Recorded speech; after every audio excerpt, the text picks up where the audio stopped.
Paulo, o apóstolo da fé e da coragem. Capítulo 1. Saulo, perseguidor. Porque eu sou o menor dos apóstolos, que mesmo não sou digno de ser chamado apóstolo, pois persegui a igreja de Deus. 1 Coríntios capítulo 15, verso 9. Dentre os mais cruéis e implacáveis perseguidores da Igreja de Cristo, surgiu o mais hábil defensor e mais bem-sucedido arauto do Evangelho. Com a Irmandade Apostólica dos 12 escolhidos, que haviam se associado com Cristo desde o seu batismo até a ascensão, foi contado um que jamais tinha visto o Senhor enquanto ele habitou entre os homens, e que ouvira o seu nome pronunciado apenas com incredulidade e desdém. Mas, sob a cegueira e fanatismo do zeloso fariseu, a sabedoria infinita discernia um coração leal à verdade e ao dever. E a voz do céu se fez ouvir acima dos clamores do orgulho e preconceito. Na proclamação do Evangelho, a divina providência uniria o zelo e devoção dos camponeses galileus ao ardente vigor e força intelectual de um rabi de Jerusalém. Para conduzir a batalha contra a filosofia pagã e o formalismo judaico, foi escolhido alguém que havia testemunhado o degradante poder do culto pagão e suportado a servidão espiritual das exigências farisaicas: Saulo de Tarso. Saulo era judeu, não apenas por descendência, mas pelos mais fortes vínculos de educação, patriotismo e fé religiosa. Apesar de cidadão romano, nascido em uma grande cidade gentílica, ele foi educado em Jerusalém pelo mais eminente dos rabinos, Gamaliel, e diligentemente instruído em todas as leis e tradições dos pais. Assim, ele partilhava inteiramente as esperanças e aspirações, bem como o altivo orgulho e inflexível preconceito de sua nação. Declara ele mesmo ter sido hebreu de hebreus quanto à lei, fariseu quanto ao zelo, perseguidor da igreja quanto à justiça que há na lei, irrepreensível. Filipenses capítulo 3, versos 5 e 6. Era considerado pelos dirigentes judeus como um jovem muito promissor, e altas esperanças eram nele depositadas como hábil e zeloso defensor da antiga fé. De comum acordo com sua nação, Saulo acariciava a esperança de um Messias que reinaria como um príncipe temporal, para arrancar do pescoço de Israel o jugo romano e assumir o trono do Império Universal. Não tinha nenhum conhecimento pessoal de Jesus de Nazaré ou de sua missão, mas prontamente assimilou o escárnio e o preconceito dos rabis para com aquele que estava tão longe de realizar suas ambiciosas esperanças, e depois da morte de Cristo, ele se uniu avidamente aos sacerdotes e príncipes na perseguição a seus seguidores, bem como uma seita odiada e proscrita. Os dirigentes judeus tinham suposto que a obra de Cristo findaria com ele, que quando sua voz não fosse mais ouvida, a excitação cessaria e o povo retornaria às doutrinas e tradições dos homens. Mas, em vez disso, eles testemunharam as maravilhosas cenas do dia de Pentecostes. Os discípulos, dotados de um poder e energia até então desconhecidos, pregavam Cristo à vasta multidão que de todas as partes do mundo se reunia para a festa. Sinais e maravilhas confirmavam suas palavras, e no próprio baluarte do judaísmo, milhares abertamente declaravam sua fé em Jesus de Nazaré, o crucificado, como o Messias prometido. E apenas um breve tempo depois dos eventos do Pentecostes, poderoso milagre operado pelos apóstolos encheu Jerusalém de comoção. Um coxo que fora aleijado desde o nascimento foi curado por Pedro e João na presença do povo dentro dos próprios recintos do templo.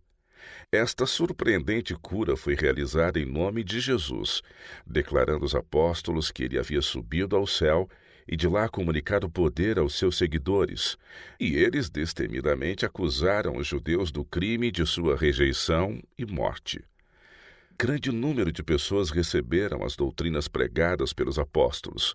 Muitos dos mais decididos opositores sentiam um toque da fé, mas não queriam reconhecer que Jesus houvesse ressurgido dos mortos. Não se arrependeram do seu terrível crime de condená-lo à morte. Quando o poder do céu veio sobre os apóstolos de maneira tão notável, o temor conteve da violência os sacerdotes e anciãos, mas seu rancor e malícia não foram mudados. 5.000 já haviam declarado publicamente sua fé em Cristo, e tanto fariseus quanto saduceus concluíram entre si mesmos que, se fosse permitido a esses novos ensinadores prosseguir sem serem reprimidos, sua própria influência estaria em maior perigo do que quando Jesus estivera pregando. Se 1 ou 2 discursos dos apóstolos produziram resultados tão maravilhosos, o mundo logo creria em Cristo, e a influência dos sacerdotes e príncipes estaria perdida. Eles, portanto, se apoderaram dos apóstolos e os lançaram na prisão, esperando intimidá-los e silenciá-los. Mas o próprio apóstolo Pedro, que uma vez covardemente havia negado o seu Senhor, agora declarava com ousadia o poder de um Salvador ressurreto. Em vão os príncipes ordenaram que os apóstolos não falassem mais no nome de Jesus. Suas ameaças, porém, foram impotentes, e finalmente, restringidos da violência pelo temor do povo, puseram os apóstolos em liberdade.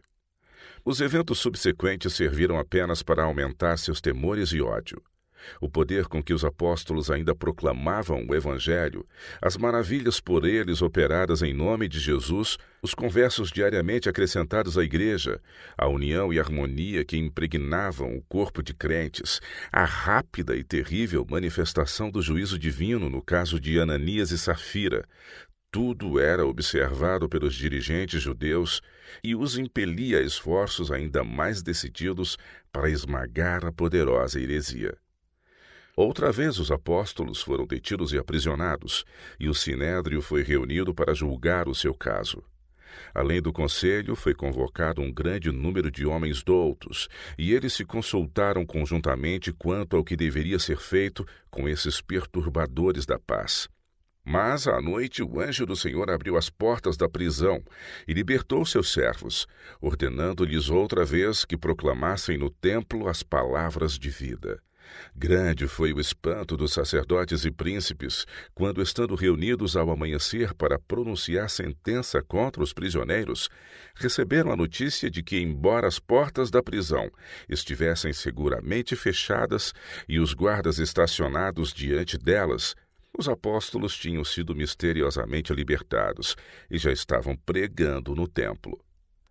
Mais uma vez, convocando-os diante do conselho, o sumo sacerdote irado lembrou-os da advertência que tinham recebido e os acusou de tentar lançar sobre os judeus o sangue de Cristo. Eles não estavam tão dispostos a assumir a culpa de terem matado Jesus como quando me instigaram o clamor da degradada turba: caia sobre nós o seu sangue e sobre nossos filhos. Mateus 27, verso 25. Pedro e os outros apóstolos repetiram sua anterior asserção de que deviam obedecer a Deus de preferência aos homens. E então os acusados tornaram-se acusadores, e ao serem movidos pelo Espírito de Deus, solenemente reafirmaram que os sacerdotes e príncipes que compunham o conselho eram culpados da morte de Cristo. Esses dignatários se tornaram agora tão enfurecidos que decidiram, sem mais julgamento, fazer justiça por suas próprias mãos e condenar os prisioneiros à morte. Teriam executado imediatamente seus criminosos desígnios, não fosse o calmo e judicioso conselho de Gamaliel, que sabiamente os advertiu a serem cautelosos e não procedessem com medidas violentas antes de estar plenamente caracterizado o movimento ao qual eles se opunham. Não fossem eles achados combatendo contra o próprio Deus. O saber e a elevada posição desse eminente rabi valorizaram suas palavras. Os sacerdotes não podiam negar a racionalidade de suas opiniões. Com muita relutância, eles libertaram os prisioneiros, depois de açoitá-los com varas e recomendá-los muitas vezes a não pregar mais em nome de Jesus, ou pagariam com a vida por sua ousadia. Mas as punições e ameaças eram igualmente ignoradas. Os apóstolos se retiraram do sinédrio, regozijando-se por terem sido considerados dignos de sofrer afronta por esse nome. E todos os dias no templo e de casa em casa não cessavam de ensinar e de pregar a Jesus, o Cristo. Atos capítulo 5, versos 41 e 42. Apesar de toda a oposição, o número dos discípulos se multiplicava. Atos capítulo 6, verso 1. E agora ocorreu uma série de eventos que, embora na aparência trouxesse apenas derrota e perda para a causa de Cristo, devia resultar em seu triunfo, dando ao mundo um dos mais nobres exemplos de fé cristã e ganhando das fileiras de seus opositores o seu mais ativo e bem-sucedido campeão. Muitos dos primeiros crentes foram separados da família e dos amigos pelo zeloso fanatismo dos judeus. Muitos dos conversos tinham sido expulsos do emprego e exilados em seus lares porque haviam abraçado a causa de Cristo. Era necessário fazer provisão de abrigo e sustento para esse grande número congregado em Jerusalém. Aqueles que tinham dinheiro e posses alegremente os sacrificavam para fazer frente à existente emergência. Seus meios eram depositados aos pés dos apóstolos, que faziam distribuição para cada um segundo suas necessidades. Dentre os crentes havia não somente aqueles que eram judeus de nascimento e falavam a língua hebraica, mas também habitantes de outros países que usavam a língua grega. Entre essas duas classes, há muito tempo, existia desconfiança e antagonismo, e embora seus corações estivessem agora abrandados e unidos pelo amor cristão, os velhos ciúmes foram facilmente reacendidos. Assim aconteceu que, multiplicando-se os discípulos, houve murmuração dos helenistas contra os hebreus. Atos capítulo 6, verso 1. A causa da queixa foi uma suposta negligência com relação às viúvas gregas na distribuição do fundo separado para os pobres. Tal desigualdade teria sido contrária ao espírito do Evangelho, e medidas imediatas foram tomadas para remover todo motivo de insatisfação. Convocando uma reunião de crentes, os apóstolos declararam que havia chegado o tempo em que eles deviam ser aliviados da tarefa de distribuição aos pobres e de encargos semelhantes para que pudessem ser deixados livres para pregar a Cristo. Mas, meus irmãos, disseram eles, escolhei dentre vós 7 homens de boa reputação, cheios do Espírito e de sabedoria, aos quais encarregaremos deste serviço, e quanto a nós, nos consagraremos à oração e ao ministério da palavra. Atos capítulo 6, versos 3 e 4. Este conselho foi seguido e os 7 homens escolhidos foram solenemente separados para seus deveres pela oração e por imposição das mãos. A indicação dos 7 foi grandemente abençoada por Deus. A igreja crescia em número e força, e muitíssimos sacerdotes obedeciam à fé. Atos 6, verso 7. Este sucesso foi devido à maior liberdade assegurada aos apóstolos e ao zelo e poder manifestados pelos 7 diáconos. O fato de esses irmãos terem sido ordenados para uma obra especial não os excluía de ensinar a fé. Ao contrário, eles estavam plenamente qualificados para instruir na verdade e se empenharem na obra com grande zelo e sucesso. O mais notável dos 7 era Estevão, que, cheio de graça e poder, fazia prodígios e grandes sinais entre o povo. Atos 6, verso 8. Embora judeu de nascimento, Estevão falava a língua grega e estava familiarizado com os costumes e hábitos dos gregos. Portanto, encontrou oportunidade de proclamar o evangelho nas sinagogas dos judeus gregos. Instruídos rabis e doutores da lei empenhavam-se em discussão pública com ele, esperando confiantemente uma fácil vitória. Mas não podiam resistir à sabedoria e ao espírito pelo qual ele falava. Atos 6, verso 10. Não apenas falava pelo poder do Espírito Santo, mas evidentemente era um estudante das profecias e versado em todas as matérias da lei. Habilmente defendeu as verdades que proclamava, derrotando completamente seus adversários. Os sacerdotes e príncipes que testemunharam a maravilhosa manifestação de poder que acompanhava o ministério de Estevão ficaram cheios de amargo ódio. Em vez de se renderem ao peso da evidência por ele apresentada, decidiram pela morte silenciar-lhe a voz. Em várias ocasiões tinham subornado as autoridades romanas para passar por alto, sem comentário, casos em que os judeus tinham feito justiça com as próprias mãos, e julgado, condenado e executado prisioneiros de acordo com seu costume nacional. Os inimigos de Estevão eram conscientes de que, ao seguirem tal procedimento, estavam correndo riscos. Em todo o caso, decidiram arriscar as consequências e, portanto, lançaram mão de Estevão e o levaram diante do conselho do Sinédrio para julgamento. Letrados judeus dos países circunvizinhos foram convocados a fim de refutar os argumentos do acusado. Saulo também estava presente e desempenhou uma parte importante contra Estevão. Trouxe o peso da eloquência e a lógica dos rabis para apoiar o caso, a fim de convencer o povo de que Estevão estava pregando doutrinas perigosas e enganadoras. Mas encontrou em Estevão alguém tão altamente educado como ele mesmo e alguém que tinha plena compreensão do propósito divino na propagação do Evangelho para outras nações. Os sacerdotes e príncipes em nada prevaleceram contra a clara e tranquila sabedoria de Estevão, embora fossem veementes em sua posição. Decidiram fazer dele um exemplo, e enquanto assim satisfaziam seu ódio vingativo, impediam outros pelo temor de adotar suas crenças. Falsas testemunhas foram subornadas para testificar que o tinham ouvido proferir palavras blasfemas contra o templo e a lei. Disseram eles, porque o temos ouvido dizer que esse Jesus, o Nazareno, destruirá este lugar e mudará os costumes que Moisés nos deu. Atos capítulo 6, verso 14. Ao achar-se Estevão face a face com seus juízes para responder pelo crime de blasfêmia, uma santa radiância brilhava em seu semblante. Todos os que estavam assentados no sinédrio, fitando os olhos em Estevão, viram o seu rosto como se fosse o rosto de anjo. Atos 6, verso 15.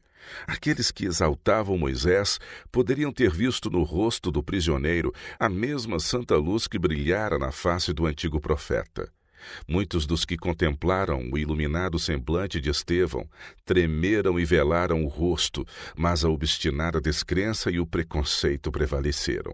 Estevão foi interrogado quanto à veracidade das acusações levantadas contra ele, e começou sua defesa em uma voz clara e penetrante que ressoou pela sala do conselho.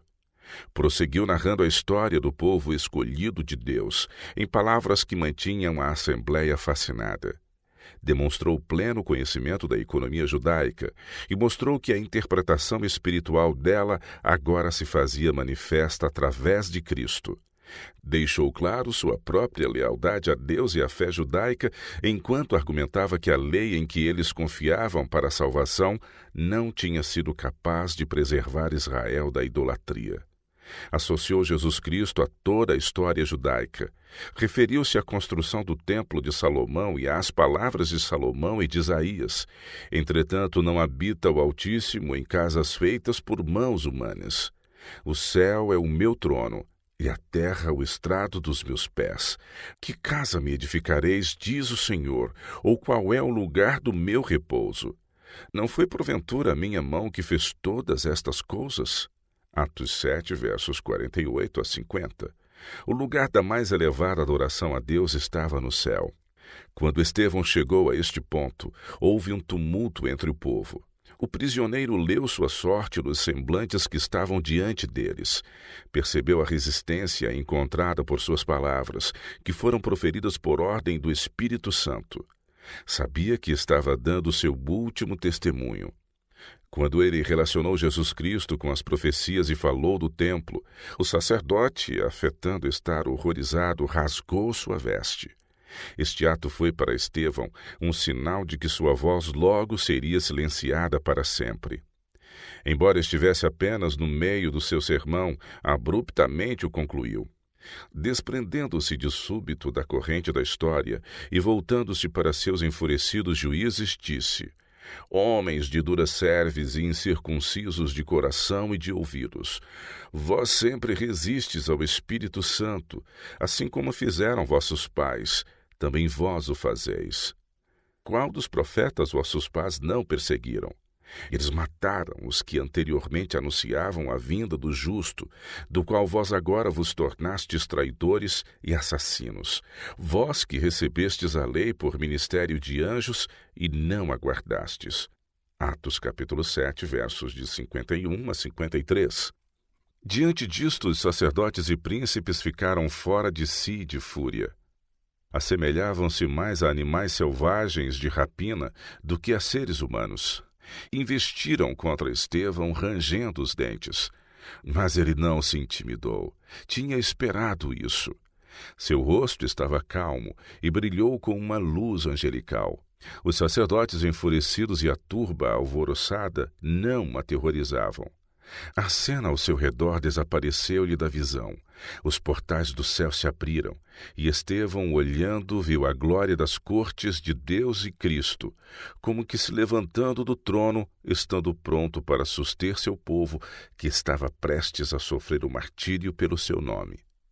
Quando Estevão proclamou a gloriosa cena desdobrada diante dele, era mais do que seus perseguidores podiam suportar. Taparam os ouvidos para que não pudessem ouvir suas palavras, e, clamando em alta voz, unânimes arremeteram furiosamente contra ele.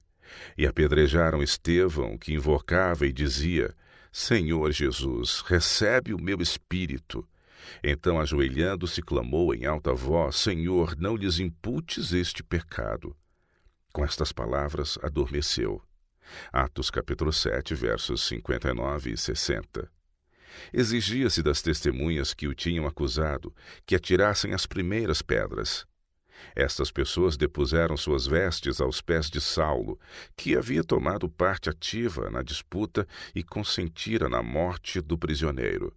O martírio de Estevão produziu uma forte impressão sobre todos os que o testemunharam. Foi uma dolorosa provação para a igreja, mas abriu caminho para a conversão de Saulo. A fé, a firmeza e a glorificação do mártir não podiam ser apagadas de sua memória. Viram o brilho divino sobre seu rosto. Suas palavras atingiram a própria alma daqueles que as ouviram. Permaneceram na memória deles e testificaram em prol da verdade. Não houve nenhuma sentença legal pronunciada contra Estevão, mas as autoridades romanas foram subornadas por grandes somas de dinheiro para não fazer nenhuma investigação do caso. Saulo parecia estar imbuído de um zelo frenético na cena do julgamento e morte de Estevão. Parecia estar encolerizado entre suas próprias convicções secretas de que Estevão fora honrado por Deus, ao mesmo tempo em que era desonrado pelos homens. Continuou, porém, perseguindo a Igreja de Deus, perseguindo os seguidores de Cristo, agarrando-os em suas casas e levando-os aos sacerdotes e príncipes para aprisionamento e morte. Seu zelo em promover a perseguição era o terror dos cristãos de Jerusalém. As autoridades romanas não faziam nenhum esforço especial para deter a obra cruel e secretamente auxiliavam os judeus a fim de assegurar seu favor. Saulo era grandemente estimado pelos judeus por seu zelo em perseguir os crentes. Depois da morte de Estevão, foi eleito membro do conselho do Sinédrio, em consideração à parte por ele desempenhada naquela ocasião. Esse instruído e zeloso rabi foi um poderoso instrumento nas mãos de Satanás para conduzir a rebelião contra o Filho de Deus. Mas logo deveria ser empregado para edificar a igreja que agora estava demolindo. Alguém mais poderoso do que Satanás havia escolhido Saulo para tomar o lugar do martirizado Estevão, a fim de pregar e sofrer por seu nome e propagar por toda a parte as alegres novas de salvação por meio do seu sangue. Se você está aprendendo com esse conteúdo, acesse esse QR Code com a câmera do seu celular para mais conteúdo bíblico.